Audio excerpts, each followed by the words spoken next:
महाराष्ट्रात सध्या विधानसभा 2024च्या निवडणुकीची रणधुमाळी सुरू आहे. पण निवडणूक काळात गैरप्रकारांना आळा घालण्यासाठी निवडणूक आयोगानं काही नियम घालून दिले आहेत.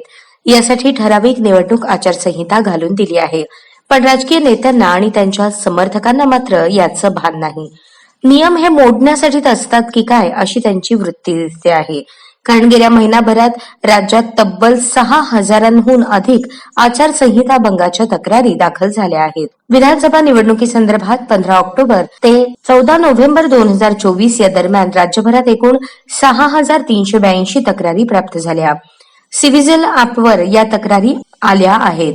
राज्य आणि केंद्र सरकारच्या विविध अंमलबजावणी यंत्रणांनी 15 ऑक्टोबर पासून बेकायदा पैसे, दारू, अंमली पदार्थ, मौल्यवान धातू आदींच्या विरोधात केलेल्या कारवाईत एकूण 536 कोटी 45 लाख रुपयांची मालमत्ता जप्त केली आहे.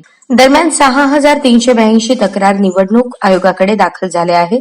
यापैकी 6,381 तक्रारी निवडणूक आयोगाकडून निकाली काढण्यात आल्याची माहिती मुख्य निवडणूक अधिकारी कार्यालयानं दिली आहे.